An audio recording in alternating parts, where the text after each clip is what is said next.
السلام عليكم ورحمة الله وبركاته. بالصوت. نعم شيخ، الحمد لله. إن الحمد لله نحمده ونستعينه ونستغفره ونعوذ بالله من شرور أنفسنا ومن سيئات أعمالنا. من يهده الله فلا مضل له ومن يضلله فلا هادي له، وأشهد أن لا إله إلا الله وحده لا شريك له، وأشهد أن محمدا صلى الله عليه وسلم عبده ورسوله. يا أيها الذين آمنوا اتقوا الله حق تقاته ولا تموتن إلا وأنتم مسلمون. يا أيها الناس اتقوا ربكم الذي خلقكم من نفس واحدة وخلق منها زوجها وبث منهما رجالا كثيرا ونساء، واتقوا الله الذي تساءل. يا أيها الذين آمنوا اتقوا الله وقولوا قولا سديدا يصلح لكم أعمالكم ويغفر لكم ذنوبكم، ومن يطع الله ورسوله فقد فاز فوزا عظيما.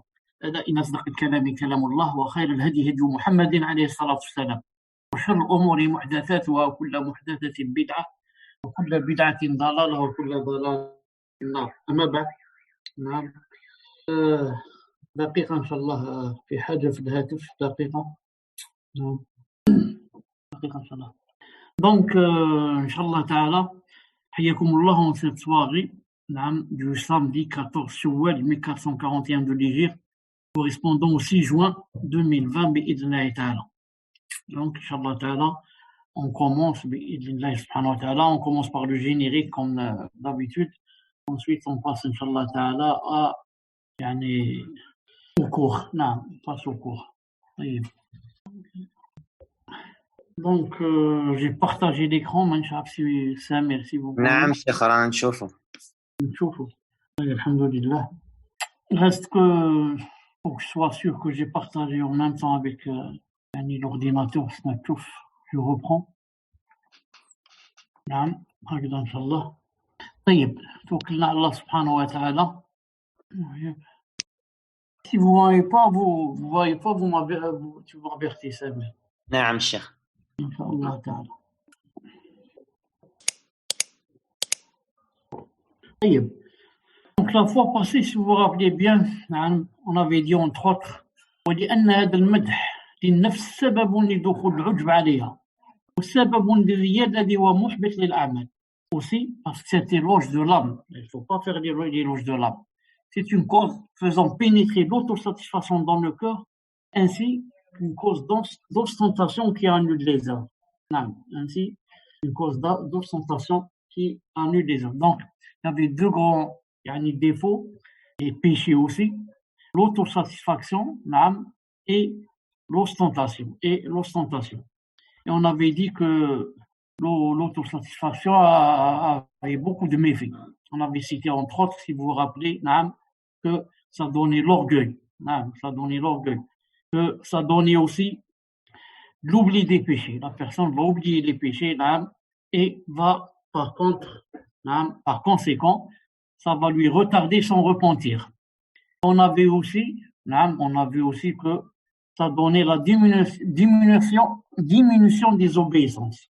L'autosatisfaction donne la diminution des obéissances. Pourquoi? Parce que je me sens que je suis masha'Allah. Donc, je ne vais pas faire des efforts pour faire des obéissances.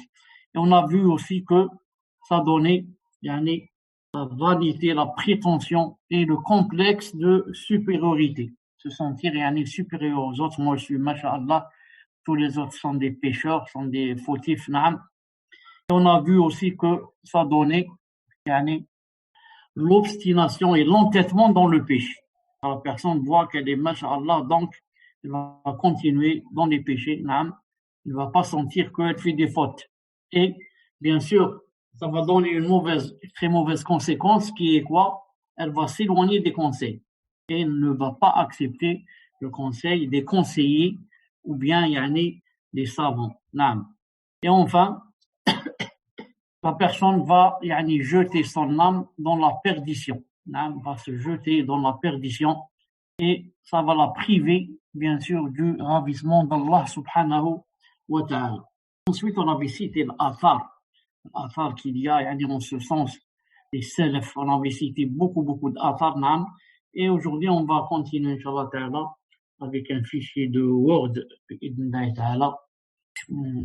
Je ne vois pas si peut-être il ne veut pas fonctionner. لحظة. نعم. Donc il ne veut pas fonctionner. Donc je suis obligé d'aller le chercher personnellement dans le Word. Je sais pas pourquoi il fait ça. Bon, طيب. Une seconde, je vais ouvrir le Word, Inch'Allah Ta'ala, pour voir où est le fichier هذا. Une seconde, déjà comment il s'appelle d'abord. Je l'ai dans un autre endroit. Samir, vous m'entendez? نعم الشيخ الحمد لله. Oui, alhamdoulilah. Donc je l'ai ici. Il s'appelle déjà la crainte. Celui-là, Inch'Allah Ta'ala. Inch'Allah que c'est lui. نعم. نعم الحمد لله. Est-ce que vous voyez هكذا الكتيبة راهي نورمال ولا صغيرة ولا؟ Non, ça va الشيخ, et on peut zoomer sur le téléphone. زوم هي الحمد لله. قال الله تعالى: فإما يأتينكم مني هدى فمن تبع هدايا فلا خوف عليهم ولا هم يحزنون. Baqara 38. Toutes les fois que vous enverrez un guide, ceux qui le suivront n'auront rien à craindre et ne seront point affligés. Alhamdulillah. N'auront rien à craindre par rapport à ce qui les attend dans l'au-delà. Ça, ce sont ceux qui suivent. À chaque fois que Allah Ta'ala envoie un guide, ils le suivent. Donc, ils ont deux choses, alhamdoulilah, n'auront rien à craindre par rapport à l'avenir qui les attend et ne seront point affligés par ce qu'ils ont laissé, ce qu'ils ont laissé et délaissé derrière eux. قال النسابوري في غرائب القرآن وغرائب الفرقان: وهذا يدل على أن المكلف الذي أطاع الله تعالى لا يلحقه خوف عند الموت. C'est-à-dire, d'après ce que dit Nisaburi rahimahullah ta'ala, que le serviteur d'Allah subhanahu wa ta'ala n'aura point peur au moment de mourir, ni au moment de mourir, ni fil qabr, ni dans la tombe, wala inda al-ba'th, ni le jour où il sera envoyé chez Allah subhanahu wa ta'ala, la résurrection, wala inda hudur al-mawqif, ni quand il sera présent entre les mains d'Allah subhanahu wa ta'ala, ni inda tatayur al-kutub, il recevra son livre, les livres voleront pour qu'il reçoive son livre, ni au moment de Allah subhanahu wa ta'ala mettra la balance ou bien les balances, et ni quand il sera sur le sirat et le pont bi'idhnillahi ta'ala. Il a cité le verset: innal ladhina qalu rabbuna Allah thumma istaqamu tatanazzalu alayhim al malaikatu an la takhafu wa la tahzanu wa abshiru bil jannati allati kuntum tu'adun wa abshiru bil jannati allati kuntum tu'adun. Je peux le projecteur ici, c'est mieux. C'est-à-dire ceux qui disent notre Seigneur est Allah et qui se tiennent dans le droit chemin, les anges descendront sur eux en leur disant: n'ayez pas peur et ne soyez pas affligés. N'ayez pas peur de l'avenir, ne soyez pas affligés de ce que vous délaissez.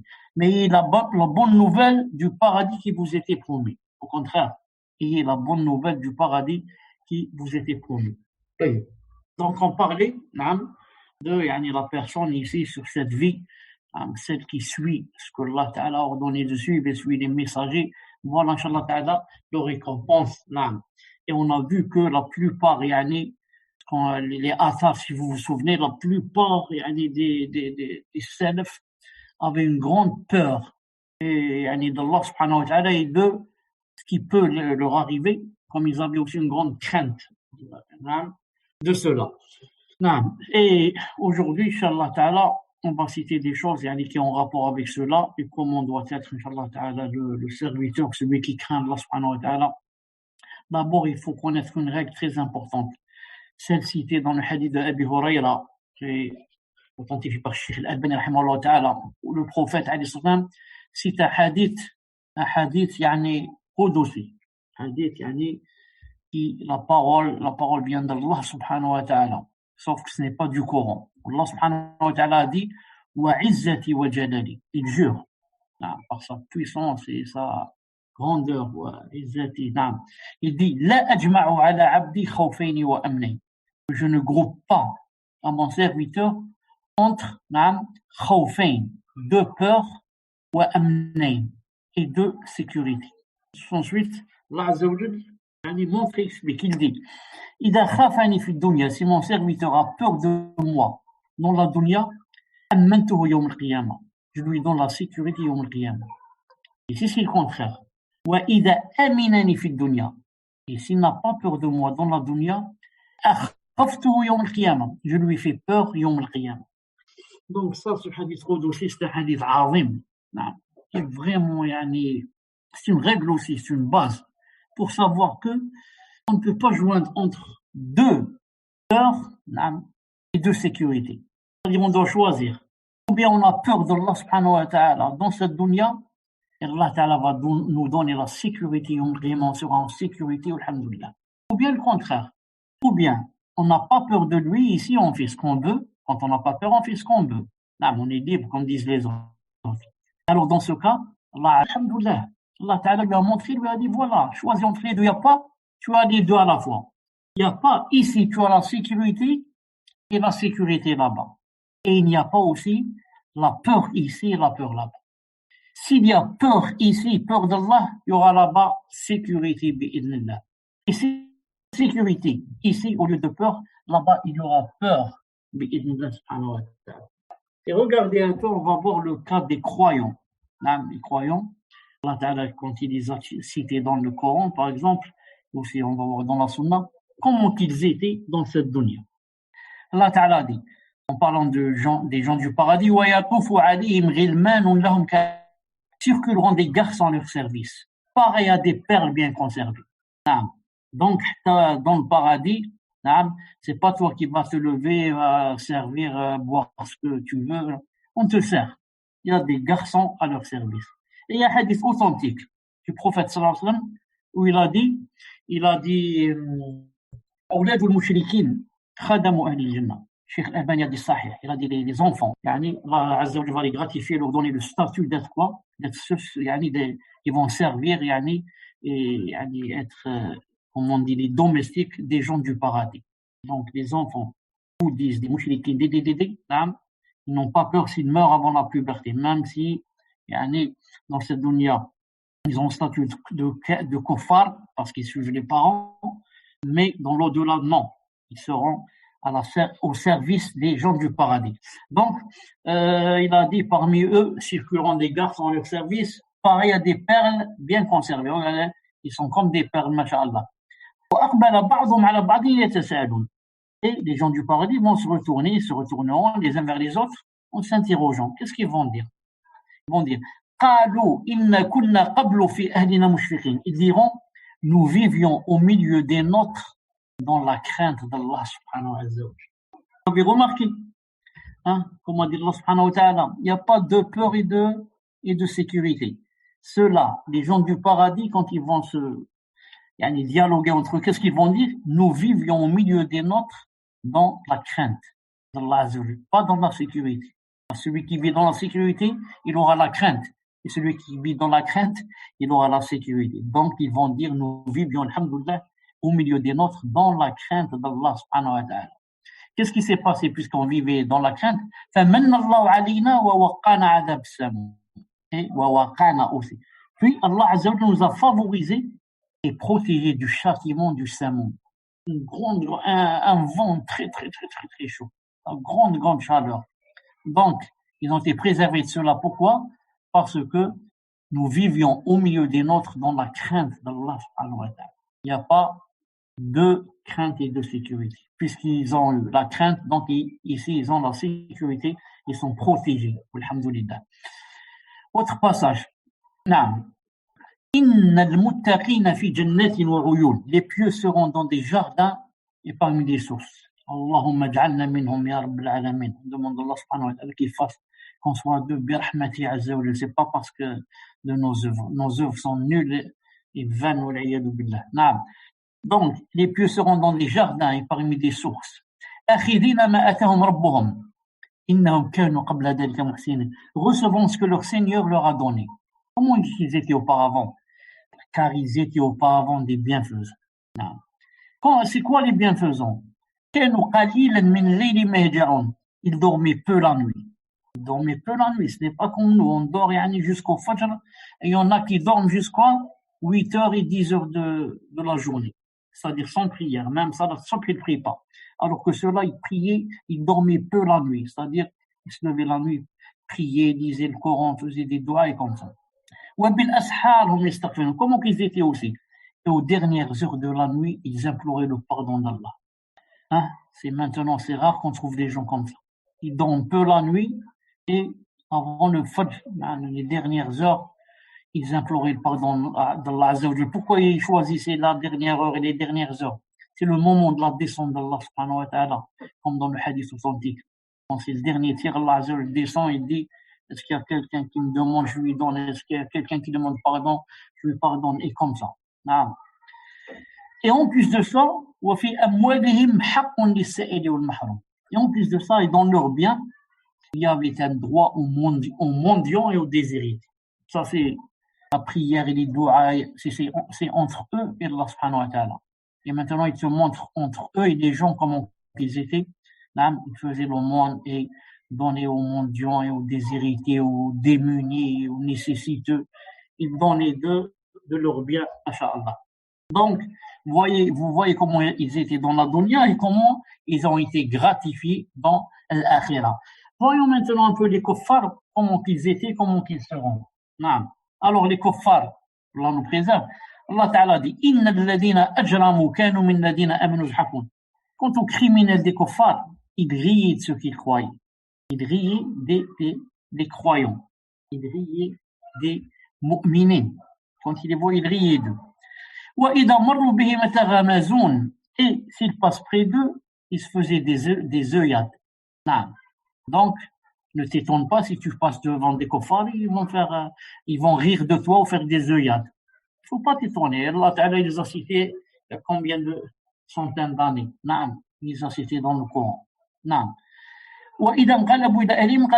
Et ensuite, quand ils retournent dans leur famille, ils retournaient en plaisantant. Si vous savez ce que j'ai vu aujourd'hui, et comme ça. Et en les voyant, ils disaient: ce sont vraiment ceux-là les égarés. Ces gens-là sont vraiment égarés. Alors c'est tout à fait le contraire. C'est la personne qui dit ça qui est vraiment égarée. C'est la personne sur laquelle on dit ça qui est vraiment sur le droit chemin. Mais qu'est-ce que vous voulez? On dit Allah subhanahu wa ta'ala: أَفَمَنْ زُيِّنَ لَهُ سُوءُ عَمَلِهِ فَرَآهُ حَسَنًا فإن الله يهدي من يشاء ويضل من يشاء ويضل من يشاء ويهدي من يشاء. Il a dit dans le sens rapproché, et comment on dit ça, et celui qui Allah subhanahu يعني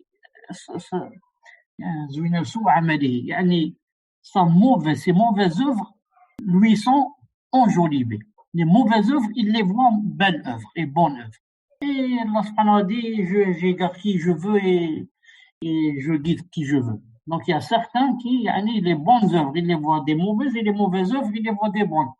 Les bons gens, ils les voient sont des mauvais gens, et les mauvais gens, ils voient qu'ils sont machallah. Et c'est comme ça. Un autre passage. Allah subhanahu wa ta'ala dit: وَأَمَّا مَنْ أُوتِيَ كِتَابَهُ وَرَاءَ ظَهْرِهِ. Quant à celui qui recevra son livre derrière son dos, Allah Ta'ala nous préserve. فَسَوْفَ يَدْعُو ثُبُورًا. Il invoquera la destruction sur lui-même. Il invoquera, c'est pas sur les gens, sur lui-même. Il commence à s'insulter de lui-même. وَيَصْلَى سَعِيرًا. Et il brûlera dans un feu ardent. Pourquoi? إِنَّهُ كَانَ فِي أَهْلِهِ مَسْرُورًا. Car il était tout joyeux parmi les siens. Donc, vous voyez le kafir, comment il dit? Il est tout joyeux parmi les siens. Alors que le mu'min, il est tout peureux parmi les siens. Vous avez vu tout à l'heure, nous vivions dans la crainte d'Allah. Cela, c'est le contraire. Il est tout joyeux parmi les siens. Qu'est-ce qu'on a vu la règle? Joyeux ici, malheureux là-bas. Joyeux ici, la crainte là-bas et la peur. Donc, on va voir. Et en plus de cela, il pensait que jamais il ne ressusciterait. Non, jamais il ne ressusciterait. Un autre passage. Les kuffars qui vont dire qu'ils sont en enfer: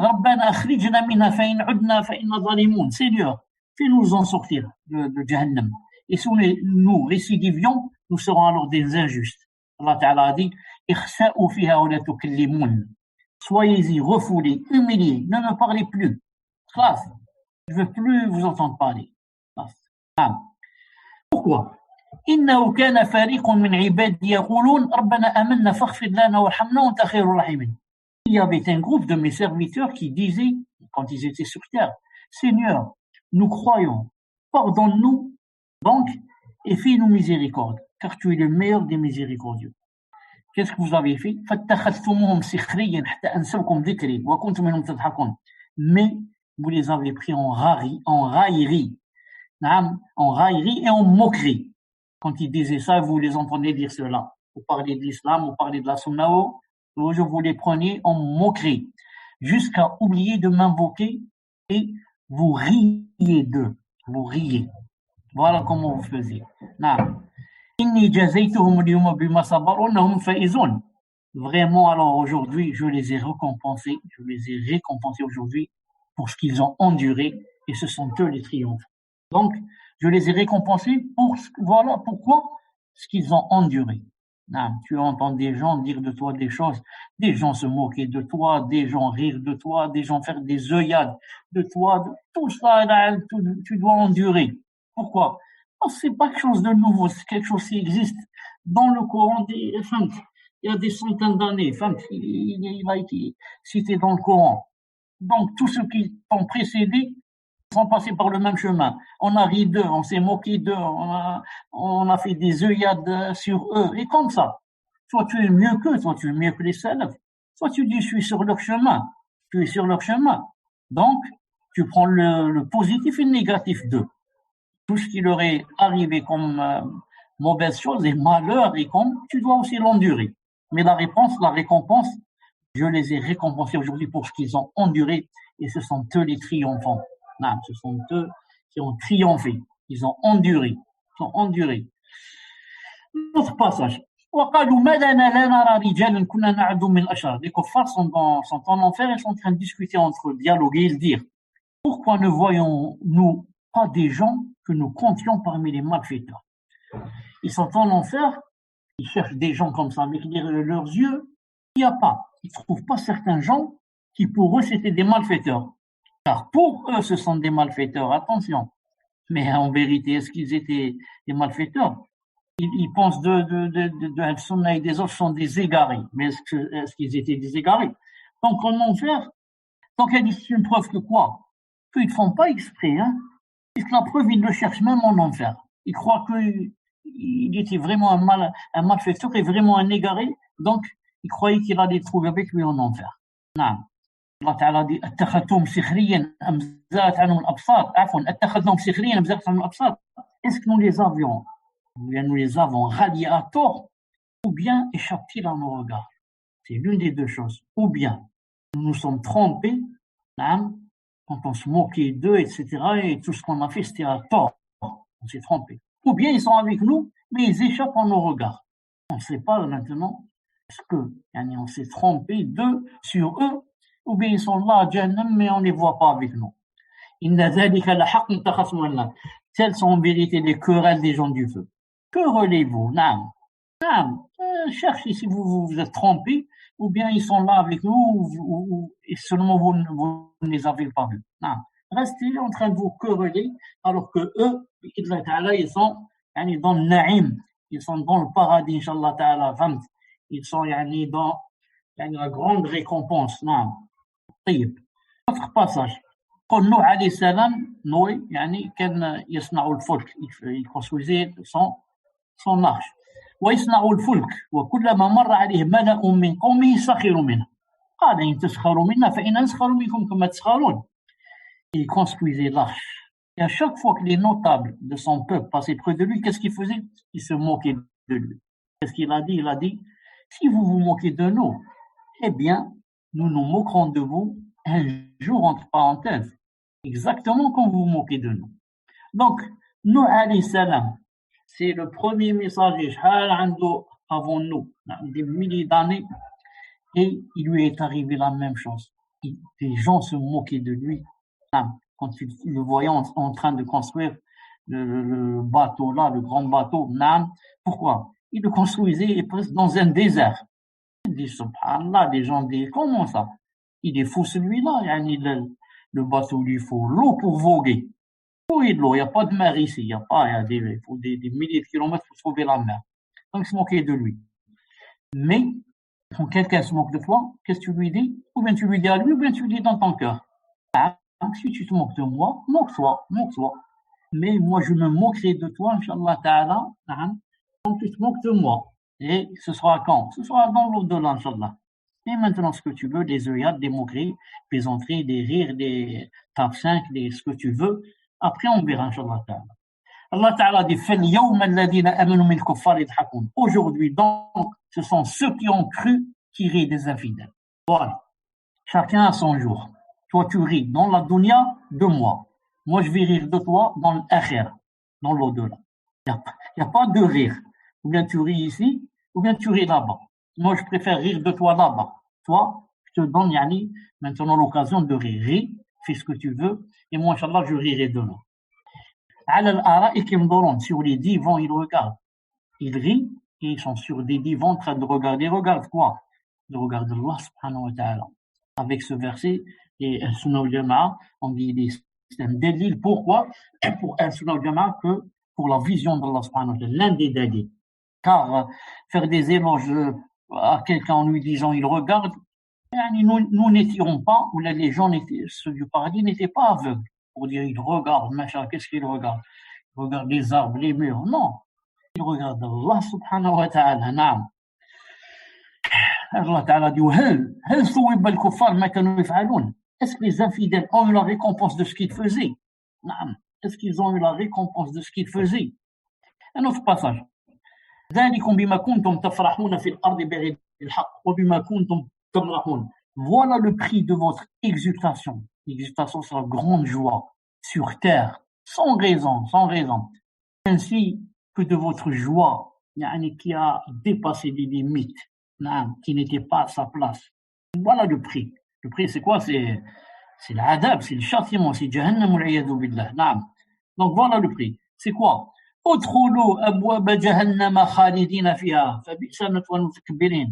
Franchissez les portes de l'enfer pour y demeurer éternellement. Qu'il est mauvais le lieu de séjour des orgueilleux et des kuffars. Voilà votre prix. Le prix de quoi? De votre exultation, de votre grande joie. Alors, franchissez les portes de l'enfer aujourd'hui. Je vais vous montrer. Un autre passage. Qu'est-ce qu'ils ont dit à Qarun? Donc, ils ont dit, Allah Ta'ala dit, Inna Qaruna kana min qawmi Musa fabagha alayhim wa ataynahu min al-kunuz ma inna mafatihahu latanu bil-'usbah. بالعصبة أولي القوة إذ قال له قومه لا تفرح إن الله لا يحب الفرح. En vérité, Aaron était du peuple de Moussa alayhi salam, mais il était empli de violence envers eux. Alors, nous lui avions donné des trésors, alors que nous lui avons donné des trésors dont les clés pesaient lourd à toute une bande de gens forts. Il y en a des trésors de Aaron, des clés des trésors. La clé, une seule clé, il fallait une bande de gens pour pouvoir la prendre. La lever, la prendre et aller ouvrir. C'est pas une personne, tu prends comme ça la clé et tu vas ouvrir. Qu'est-ce que son peuple lui a dit? Ne te réjouis point, car Allah n'aime pas les arrogants. Ne te réjouis point dans cette dunya, sois modeste. Crains Allah subhanahu wa ta'ala. وهذا هو الفرح المذموم, mais ça bien sûr c'est la réjouissance, c'est l'exultation qui n'est pas permise. Contrairement à la réjouissance qui est permise. Comme Allah Ta'ala dit, قُلْ بِفَضْلِ اللَّهِ وَبِرَحْمَتِهِ فَبِذَلِكَ فَلْيَفْرَحُوا هُوَ خَيْرٌ مِّمَّا يَجْمَعُونَ. Dis de la grâce d'Allah et de ses bienfaits, de sa miséricorde. Voilà de quoi ils devraient se réjouir. C'est bien mieux que tout ce qu'ils amassent. C'est-à-dire que si tu veux te réjouir d'une chose, être content, exulter, et vraiment te réjouir, alors réjouis-toi de la grâce d'Allah subhanahu wa ta'ala. Réjouis-toi des bienfaits d'Allah, des ni'mas d'Allah subhanahu wa ta'ala. Réjouis-toi du fait que, alhamdoulilah, tu pries. Réjouis-toi que, alhamdoulilah, je somme, alhamdoulilah, je prie la nuit, alhamdoulilah, je donne de l'aumône, alhamdoulilah, je suis voilé, alhamdoulilah, j'ai délaissé l'alcool, alhamdoulilah, j'ai délaissé la zina. Tout ça, ce sont des bienfaits d'Allah t'a aidé. De cela, réjouis-toi. Tout cela, c'est bien mieux que tout ce qu'il amasse. Regarde aux autres. Ils ne sont pas du genre de ce qu'on vient de dire. Et tout ce qu'ils amassent n'est rien par rapport au bienfait d'Allah subhanahu wa ta'ala. Pourquoi? Tout ce qu'ils amassent, les palais, les usines, je ne sais pas ce qu'ils possèdent dans cette dunya, ils vont le laisser et mourir comme des chiens et se retrouver éternellement en enfer ou l'iyadhu billah. Et en plus de cela, ce qu'ils vont laisser, ce sont les héritiers qui vont profiter et le mettre dans le haram aussi, et même dans la tombe, tout le haram qu'ils vont faire, il va t'arriver aussi dans la tombe. Ça ne suffit pas les péchés que tu as, ils vont t'ajouter des péchés avec ce qu'ils vont faire avec ce que tu as laissé dans le haram. Et tout ça pour finir, Jahannam, Khalid, Jahannam éternellement. Donc vraiment, c'est très grave. Et vraiment, nous, on est dans de grandes ni'ma. Et on ne sait pas, c'est tout. Le shaitan veut nous faire oublier. Et il veut nous faire qu'on soit accro à la dunya et pas à l'akhira. Allah subhanahu wa ta'ala nous préserve. Donc voilà, Inch'Allah ta'ala pour ça. On va maintenant, on a quelques questions, bi'idhnillahi ta'ala. On va, Inch'Allah ta'ala, répondre à ces questions bi'idhnillahi subhanahu wa ta'ala. Donc, où est-ce qu'on était? On va partager l'écran encore une fois. Comme ça, on va partager l'écran. Où est-ce qu'on va trouver ça?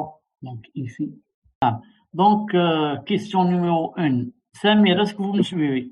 نعم شيخ الحمد لله بارك الله فيكم جزاكم الله خير. Question numéro 1, Inch'Allah. Auquel Allah subhanahu wa ta'ala, tu dis, Inch'Allah ta'ala.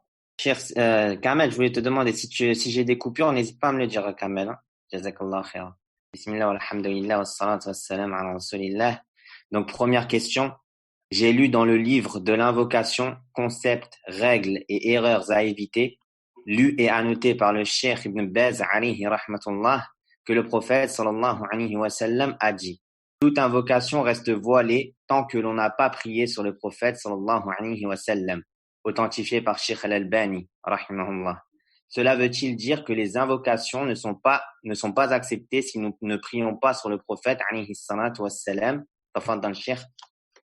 Donc la personne dit que est-ce que si je fais une doua et je dis pas avant la doua, je dis pas Allahumma salli wa sallam ala rasulillah. Est-ce que ma doua n'est pas acceptée? Elle a lu là ça un peu les erreurs de citées par Cheikh Ben Baz, et c'est Cheikh Ben Baz lui-même qui va répondre, Inch'Allah ta'ala. Voilà le souhait. Pour tout là, il y a une sœur qui dit, voilà parmi la question posée à Cheikh Ben Baz, هل من شروط استجابة الدعاء الصلاة على النبي محمد صلى الله عليه وسلم في أول دعاء آخره? Est-ce que ça rentre dans les conditions de l'acceptation des du'as que de faire la prière sur le prophète sallallahu alayhi wa sallam au début et à la fin? Au début à la fin. La réponse de Cheikh Ben Baz, rahimahullah ta'ala, amma ba'd, il n'y a pas de doute que salat sur le prophète sallallahu alayhi wa sallam min asbab al-ijaba fait partie des causes de l'exaucement des doigts.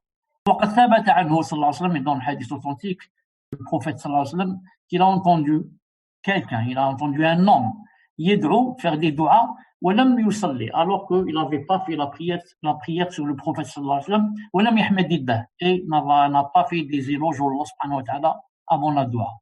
Ce qu'il a dit sallallahu alayhi wa sallam, il a dit عجل هذا, celui-là il s'est hâté. Ensuite il a dit sallallahu alayhi wa sallam, si quelqu'un d'entre vous fait des doigts, il a da'ahadu فليبدأ بتحميد الله, qui commence par faire des éloges à Allah subhanahu wa ta'ala. Commence تحميد ربي عز وجل. Cheikh. نعم. Les louanges, ماشي les éloges.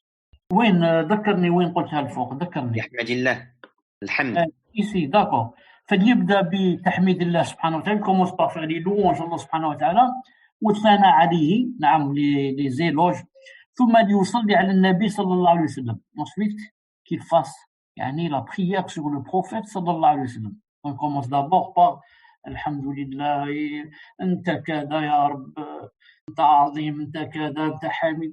Il fasse les éloges à Allah subhanahu wa ta'ala, et les louanges et les éloges. Ensuite, il fait la prière sur le prophète sallallahu alayhi wa sallam. Allahumma salli wa sallam ala Muhammad, ou bien Allahumma salli wa sallam ala Nabi al-Ummi Muhammad, ou bien celle qui a dans la salat, Allahumma salli ala Muhammad wa ala ali Muhammad, comme sallayta ala Ibrahim, ala Ibrahim. Al-Muhif, il fait la salat sur le prophète sallallahu alayhi wa sallam. Ensuite, il a dit fil yad'u bima sha'a. Ensuite, qu'il demande ce qu'il veut. Ensuite, qu'il fasse des doigts comme il veut. Il a dit sunnah par rapport à celui qui fait des doigts, c'est de commencer par faire des louanges à Allah subhanahu wa ta'ala et ses éloges aussi. Et citer sa grandeur, sa majesté, comme ça. Ensuite, il fait la salat sur le prophète sallallahu alayhi wa sallam. Ensuite, il fait des doigts sur ce qu'il veut. Avec l'humilité, aussi la véracité dans les doigts, ou l'iqbal à Allah subhanahu wa ta'ala, yani, en allant vers Allah subhanahu wa ta'ala et en ayant une bonne opinion d'Allah subhanahu wa ta'ala. Non. Le Rasul, c'est pas terminé. Il a dit, le croyant et la croyante font des causes, yani font des efforts pour faire des causes, inshallah ta'ala. Non. والله جل وعلا هو الموفق. Allah subhanahu wa ta'ala, c'est lui qui exauce bi'idnillahi ta'ala. نعم. فمن أسبابها, et parmi les causes que le mu'min doit faire, c'est la prière sur le prophète sallallahu alayhi wa sallam. Mais, regardez bien, il a dit, نعم, ولكن ليست شرطا. ولكن ليست شرطا. Il a dit, ce n'est pas une condition. Voilà, يعني مربط الفارس. Voilà ce qu'on attend, يعني la réponse. Parce qu'elle avait dit, dans la question, on avait dit, est-ce que c'était une condition de faire la prière sur le prophète? Il a dit, وليست شرطا. Ce n'est pas une condition. ليست صلاة شرطا. La prière sur le prophète n'est pas une condition. ولكنها من أسباب الإجابة. Mais c'est une des causes de l'exaucement. Faites bien la différence. Ce n'est pas une obligation, mais c'est une des causes. نعم. Alhamdulillah, faire des éloges sur Allah, sana, la louange, des éloges, قبل الدعاء, avant le dua, والصلاة على النبي عليه الصلاة والسلام, كل هذا من أسباب الإجابة. Tout cela, ça rentre dans les causes, hein, et non pas dans, ce n'est pas une condition. C'est pour ça qu'il va expliquer, il dit, ولو دعا, si la personne fait des duas, ولم يحمد الله, sans faire des louanges à Allah Ta'ala, et sans faire la prière sur le prophète sallallahu alayhi wa sallam, قد ترجى إجابته. On espère qu'Allah Azza wa Jalla lui exaucera. Voilà siyama, si, et surtout s'il se trouve vraiment dans le besoin et la contrainte de faire des doigts. Il a dit, et on espère qu'Allah subhanahu wa ta'ala lui répondra et exaucera. Mais, lakin min asbab al-ijaba, mais parmi les causes qu'Allah lui réponde et lui exauce, c'est qu'il fasse les éloges à Allah subhanahu wa ta'ala, les louanges à Allah subhanahu wa ta'ala, et la prière sur le prophète sallallahu alayhi wa sallam. Ça se trouve dans Barnamaj Nour ala al-Darb de Cheikh Ben Baz, hafidahullah ta'ala. Naam. Rahimahullah, Cheikh. Qu'est-ce que j'ai dit? Hafidahullah ta'ala. Hafidahullah, rahimahullah azza wa jal. Naam. Barakallah fikum, Cheikh. Barakallah. Question numéro 2, tfadhal. Question numéro 2. Cheikh, lors du cours numéro 6, nous avons parlé de la traversée du pont de Jahannam et nous avons également parlé des injustes. Et ma question est sur ce terme injuste dans le Coran. Les injustes mentionnés dans le Coran sont-ils uniquement ceux qui associent en dehors d'Allah d'autres divinités, les mécréants, les hypocrites, etc. Ou bien est-ce que ce terme injuste peut aussi correspondre aux croyants et croyantes qui commettent des injustices entre eux? Exemple dans le Coran, Sourate Ibrahim, verset 42. Et ne pense point qu'Allah soit inattentif à ce que font les injustes. Il leur accordera un délai jusqu'au jour où leurs regards se figeront. La personne qui a été injuste envers son frère ou sa sœur est-elle concernée par ce verset? Dans le Cheikh. Donc en deux mots, la personne demande si le mot injuste, zalim, est-ce que si on trouve dans le Coran le mot zalim, est-ce qu'il parle des kuffars ou bien ça rentre aussi les musulmans et les musulmans et les croyants rentrent aussi dans ce mot injuste. Ici, Allah Ta'ala a dit, il ne pense point qu'Allah est approximatif, hein. C'est-à-dire, moi je dis d'abord en français, ne pense point qu'Allah soit attentif, soit inattentif à ce que font les injustes. Il leur accordera un délai jusqu'au jour où leur regard se figera. ولا تحسبن الله غافلا عما يعمل الظالمون إنما يؤخرهم ليوم تشخص فيه الأبصار. C'est comme ça en arabe. Donc on va voir Inch'Allah Ta'ala dans ce dossier. On va voir dans ce dossier. Juste tu me dis ça, merci, s'ouvre pas avec vous. C'est dans Word. Oui, c'est bon, Cheikh. Alhamdulillah. Alhamdulillah. Regardez. Ce que je veux dire avant de montrer le verset, avant de le montrer, ce que je veux dire, c'est que le mot zalam, naam, quand on trouve juste et injuste dans le Coran, naam, même dans la Sunna, on doit revenir au contexte. Est-ce que, avant de citer le mot zolm, ou bien zalim, injuste, il parlait des croyants ou des kuffars? Si c'est des croyants, alors les croyants rentrent. S'il parle des kuffars, alors ici c'est des kuffars. C'est donc d'après le contexte. Regardez si on va voir par exemple ce verset. والسارق والسارقة فاقطعوا أيديهما جزاء بما كسبا نكالا من الله والله عزيز حكيم. Le voleur et la voleuse, à tous deux couper la main en punition, en punition de ce qu'ils ont acquis, se sont acquis. Et comme châtiment de la part d'Allah Azza wa Jal, de la part d'Allah, Allah est puissant et sage. Donc, vous savez qu'on ne coupe pas comme ça une main facilement, qu'il y a bien sûr des conditions, que ce soit plus de un quart d'or de gramme, ربع دينار, un quart de dinar d'or. C'est pas on va voler un bonbon ou là. Ensuite, la personne, il faut qu'elle soit pas dans la contrainte. Si c'est une personne qui va mourir de faim, il va voler pour manger, on lui coupe pas sa main. C'est pour ça que pendant 30 ans de califat, c'est-à-dire le califat de Abu Bakr, Omar, Othman et Ali, on a coupé seulement 5 mains. On a coupé 5 mains. 5 mains pendant 30 années. 30 années, on a coupé seulement 5 voleurs, on leur a coupé leurs mains. Pourquoi? Parce que c'est dire que si on applique la charia, personne ne va voler. Comme ça, il va trouver un cabas, il va jeter un coup d'œil, voir ce qu'il y a à l'intérieur, il va trouver plein de bijoux, il va le laisser. C'est-à-dire, je suis pas fou, on va me couper ma main. Et comme il n'y a pas maintenant la charia, le voleur, donc il va rentrer en prison, il va voler des milliards, il va rentrer en prison, ensuite il va soudoyer, il va donner un peu d'argent au juge, à l'autre, on va le sortir. Les milliards qu'il a volés sont toujours chez lui, ils sont cachés quelque part. Et tout, ça se passe comme ça. Il va rester 2-3 mois en prison, il va le faire sortir. Et comme ça, et il y aura ce désordre, cette corruption, parce qu'il n'y a pas la charia d'Allah subhanahu wa ta'ala. On revient ici au voleur. Donc, et si on lui coupe la main, on lui coupe seulement à partir du poignet. Pour lui laisser tout le bras, il peut travailler avec. C'est pas on va lui couper de l'épaule. On va le laisser comme ça. Allah Ta'ala après cela, après le voleur, qu'est-ce qu'il a dit? Mais quiconque se repent après son tort ici, en arabe, il a dit, il a dit c'est l'injustice. Donc, pourquoi justice ce verset? Pour montrer que, ici, l'injuste c'est qui? Il parle du voleur, et le voleur c'est qui? Il parle du musulman. Donc, le voleur, le musulman, fait aussi de l'injustice, fait le zulm. Remarquez avec moi, beaucoup de gens, je remarque quand ils m'écrivent, le tort, ils écrivent avec D, T-O-R-D. Tort, c'est tordre. Tordre laver, c'est tordre les habits après les avoir lavés. Mais le tort, c'est écrit avec T, quand ça parle d'injustice. Donc, ce verset, c'est quoi? C'est une preuve que le musulman, le croyant, peut être aussi injuste. Donc l'injustice n'est pas propre aux kuffar, même les musulmans.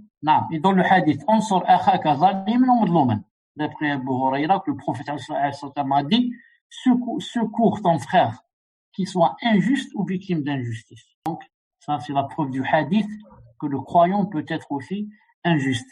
Alors un homme a dit au messager d'Allah, je lui porte secours s'il subit une injustice. Mais si c'est lui qui commet l'injustice, comment je peux lui porter secours? Il a dit, sallallahu alayhi wa sallam, tu l'empêches d'être injuste. Ceci, c'est le secourir. Donc, c'est une preuve que le croyant peut être injuste, Donc, le verset qu'a cité la personne, et ne pense point qu'Allah soit inattentif à ceux que font les injustes. Il leur accordera un délai jusqu'au jour où leur regard se figera. De qui parle-t-il? Il parle des kuffars. Parce que, ce sont eux qui n'ont pas cru au messager sallallahu alayhi wa sallam. Allah Ta'ala dit à son prophète, ne pense point que je suis inattentif à ce qu'ils font et ce qu'ils disent. Mais seulement, je leur donne un délai. J'attends, le jour de Yom al-Qiyamah, quand ils viendront avec les regards figés. Dalil, qui parle des kuffars, il a dit un peu plus loin. وأنذر الناس dans le même sourate verset 44 وأنذر الناس يوم يأتيهم العذاب فيقول الذين ظلموا ربنا أخرنا إلى أجل قريب نجب دعوتك ونتبع الرسل أولن تكون أقسمتم من قبل ما لكم من زوال. Il a averti les gens, ya Mohammed, du jour où le châtiment les atteindra. Et ceux qui auront été injustes, ils vont dire quoi? Oh notre Seigneur, accorde-nous un cours d'aide. Nous répondrons à ton appel. Donc, ils n'ont pas répondu à l'appel, ce sont des koffars. Ils nous suivront les messagers. Donc, ils n'ont pas suivi les messagers, ce sont des koffars. Allah Ta'ala va dire, n'avez-vous pas juré auparavant que vous ne deviez jamais disparaître? N'avez-vous pas juré que vous n'alliez pas mourir? Donc, c'est les koffars qui pensent comme ça, qu'on ne va pas mourir, ou bien qu'on va mourir et ne pas rencontrer Allah. Donc, c'est une preuve que les injustes ici, c'est qui? Ce sont des koffars et ce ne sont pas des musulmans. Sachant que un musulman peut être injuste et qu'il peut être cité dans le Coran et la Sunna, le mot injuste, alors qu'il s'applique aux croyants. Je pense à numéro 2 ou 3. Là, c'est la troisième. On passe à la troisième, Inch'Allah, tu as 5 questions. Barakallah, fait comme cher. Donc, troisième question. Lors du dernier cours, nous avons parlé de la peur et de la crainte d'Allah. Comment être dans le juste milieu et ne pas finir comme les Khawarij en adorant Allah avec crainte seulement et sans espoir? Cheikh Fawzan, hafidhahullah ta'ala, va répondre à comment être au juste milieu bi'idhnillah subhanahu wa ta'ala dans une de ses khutbahs. Quand il a dit fattaqullah, craignez-Allah, ibadallah, service d'Allah. والخوف من عقاب الله نوع من انواع العباده. Il a dit la peur d'Allah subhanahu wa ta'ala, quand on a peur de lui, c'est une des sortes d'adoration. Donc avoir peur, ça rentre dans l'adoration. ورجاء ثوابه نوع آخر من أنواع العبادة. Et le fait d'espérer la récompense d'Allah subhanahu wa ta'ala, ça rentre aussi dans quoi? Ça rentre aussi dans, est-ce que je prends d'ici, il n'y a pas, voilà, c'est ici. Et craindre Allah subhanahu wa ta'ala, espérer la récompense d'Allah subhanahu wa ta'ala, ça rentre aussi dans l'ibada. C'est aussi une sorte d'adorer Allah. فلا بد أن يجمع المسلم بين الخوف والرجاء دائما. Le musulman, le musulman, le croyant doit toujours grouper entre la peur d'Allah et l'espérance. Toujours il doit grouper entre les deux. فلا يغلب جانب الخوف. Il ne doit pas donner prédominance, par exemple, au côté de la peur. فيكون من الخوارج. Alors il devient des khawarij. الذين يكفرون بالمعاصي, qui rendent les gens kuffar seulement à cause des péchés. ويخلدون أصحابها في النار. Et disent ceux qui font les péchés, les grands péchés, ils seront éternellement en enfer. Et en même temps, ولا يغلب جانب الرجاء. Il ne donne pas prédominance au côté de l'espérance. فيكون من المرجئة. Il devient alors parmi les mourjites. نعم.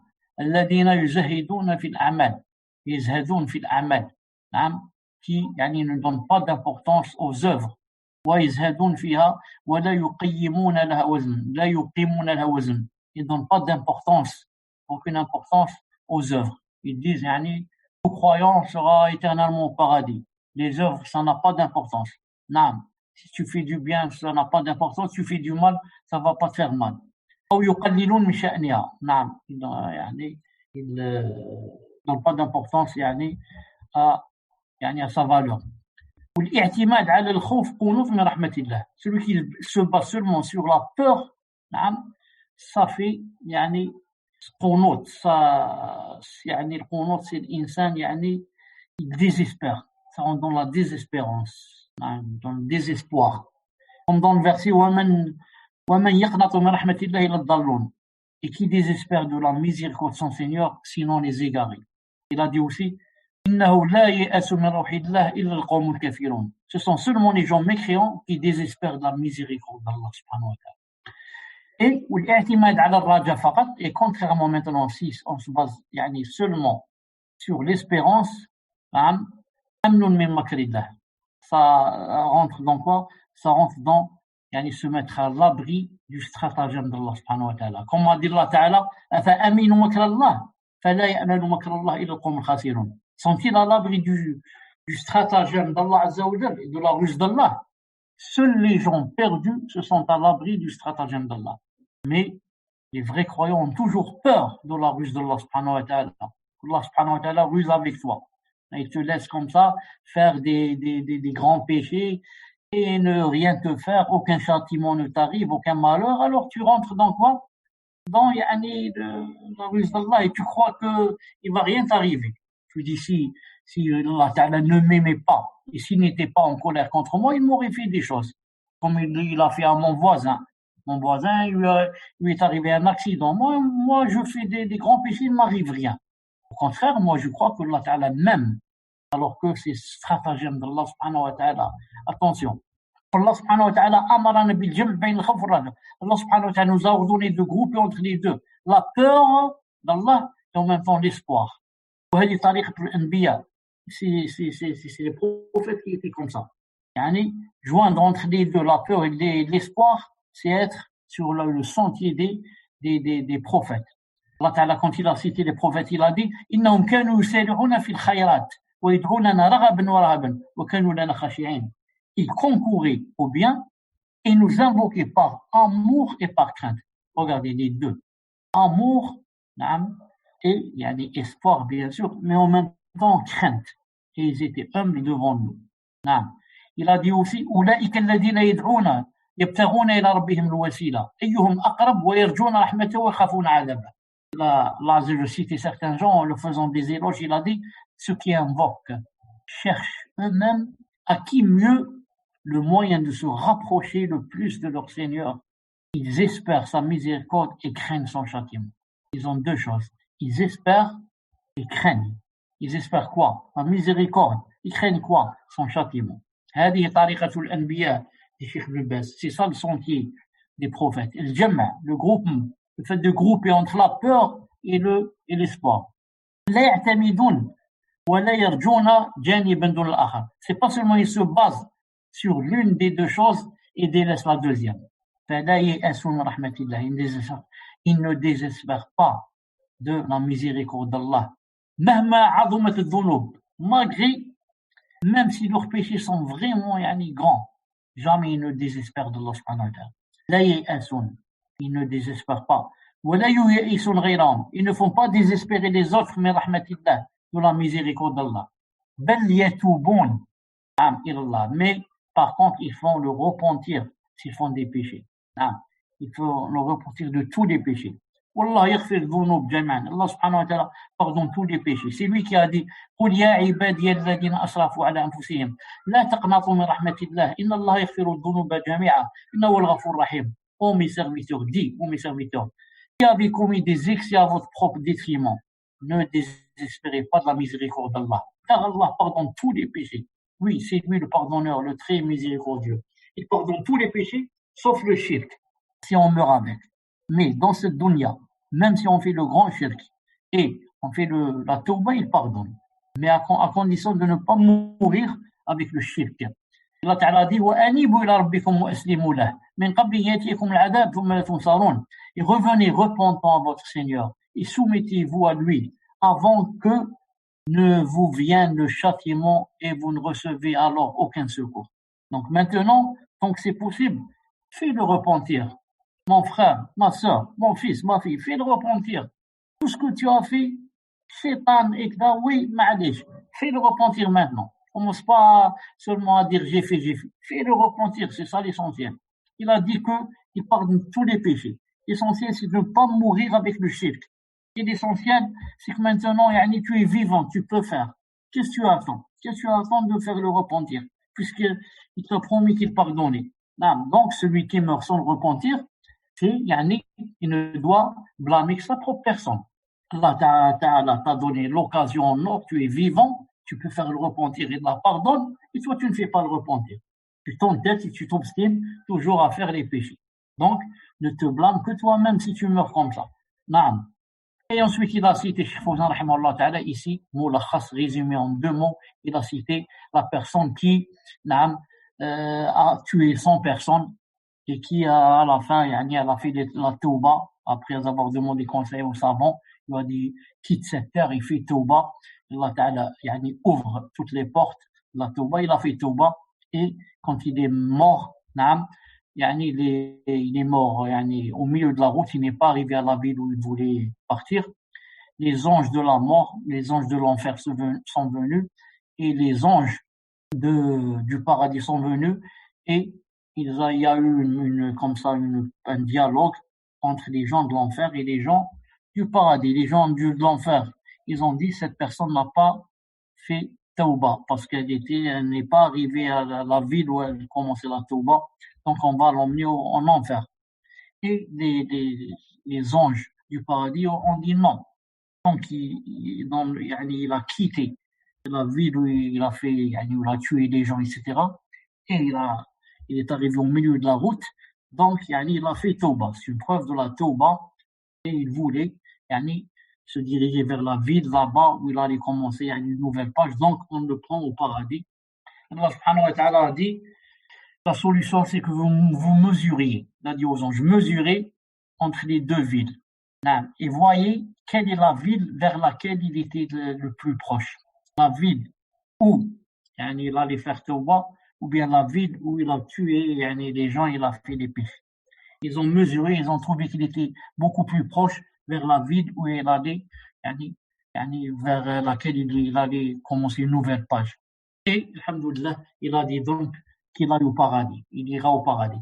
Donc c'est une preuve pour dire que toute personne qui meurt, même cette personne qui a tué 100 personnes, Allah Ta'ala lui a pardonné, il a fait entrer au paradis, sachant que celui qui tue quelqu'un, c'est vraiment très grave. ومن يقتل مؤمنا متعمدا فجزاؤه جهنم خالدا فيها وغضب الله عليه ولعنه وأعد له عذابا عظيما. Tous ces châtiments qui attendent celui qui tue quelqu'un sans raison, surtout si tu es un mu'min sans raison valable, c'est vraiment grave. Celui-là, il a tué 100, Allah Ta'ala lui a pardonné. Alors qu'en est-il, nous, alhamdoulilah, qui n'avons tué aucune personne, alhamdoulilah. Donc voilà, Inch'Allah Ta'ala, pour je crois, je ne sais pas si c'est la 4e ou 5e question, on va voir ici, Inch'Allah Ta'ala. La 4e, cher. Ça va être la 4e, cher. Là, c'est la 3e. Ah, la 3e, c'est toi. Et on est loin. Il y a 4e question. Non, cher, 4e question. Donc, la 3e règle était sur le noble Coran. Cher, quel tafsir pouvez-vous nous conseiller pour débuter l'étude du Coran? Jazakumullahu khayran. Amin. Pour commencer l'étude du Coran, seulement la personne n'a pas précisé si elle cherchait un tafsir en arabe ou en français. Mais je dis, il n'y a pas comme tafsir bi'idnillahi ta'ala qui تيسير الكريم الرحمن في تفسير كلام المنان. تيسير الكريم الرحمن في تفسير كلام المنان لكي للعلامة ابن السعدي. Bon, on l'appelle Saadi, son vrai nom c'est Ibn Saadi, rahimahullah ta'ala. Il n'y a pas un tafsir comme lui. Ibn Saadi, c'était l'un des professeurs de Cheikh Ibn Uthaymin, rahimahullah ta'ala. Et Allah barak, la science qu'il avait d'un côté, plus quelqu'un qui est sur le minhaj des salaf.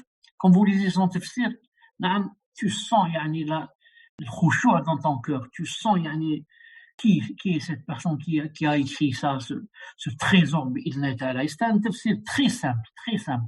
C'est pour ça qu'il est beaucoup aimé par les talabatul ilm, mais il est très conseillé par les savants. C'est un tafsir, mashallah.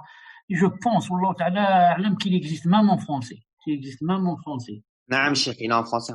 Et en français, alhamdoulilah, fadl min Allah subhanahu wa ta'ala. Voilà le tafsir sur lequel tout étudiant doit se baser, comme premier tafsir. Ensuite, bien sûr, il y a Ibn Kathir, il y a Al-Baghawi, il y a mais on commence toujours par celui-là. Donc maintenant, c'est l'Adhan Maghreb, on termine vite la 5e question. C'est quoi, bi'idnillahi ta'ala?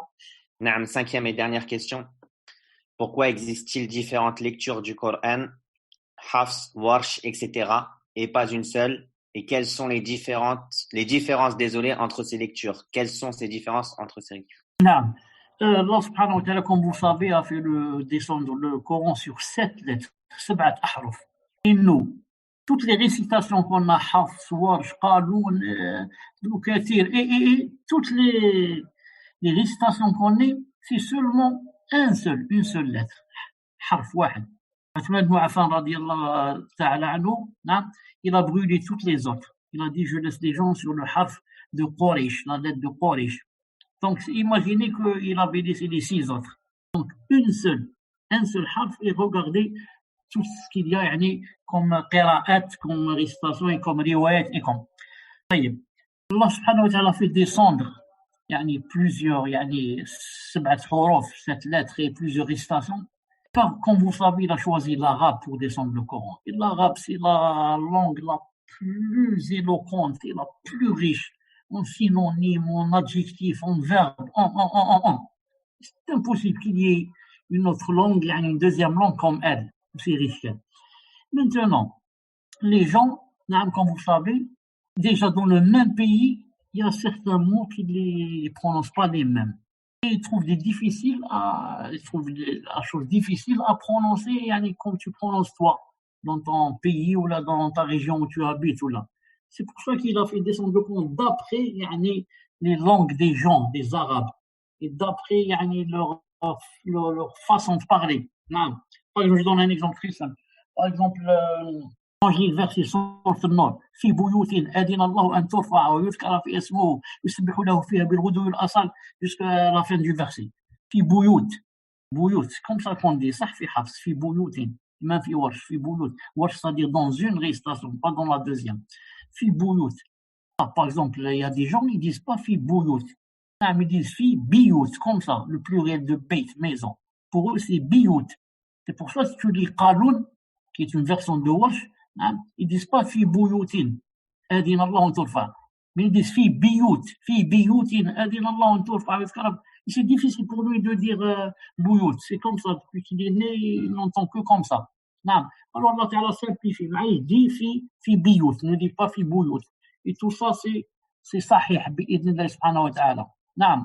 Et il y a aussi d'autres raisons. Si on va prendre l'exemple ici, par exemple, on va prendre l'exemple, impossible. Regardez, par exemple, ce verset sur le Baqara.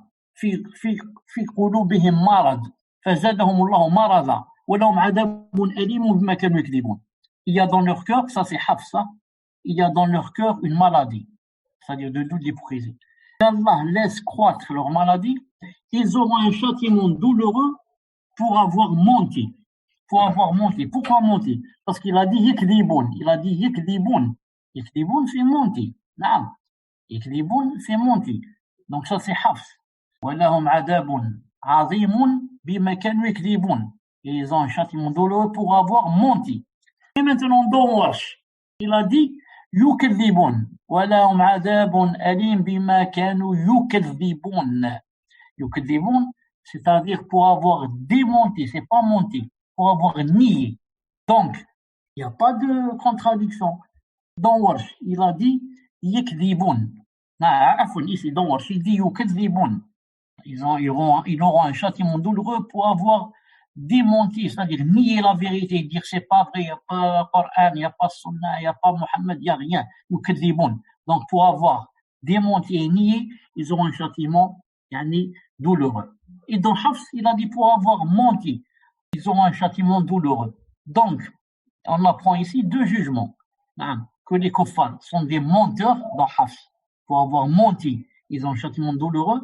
Et dans Warsh, on a appris que non seulement ils mentent, mais aussi ils démentent, ils nient, ils renient, ils disent c'est pas vrai. Donc, ils nous montrent autre chose. Que les kuffars, voilà ce qu'ils font. Ils mentent et ils démentent.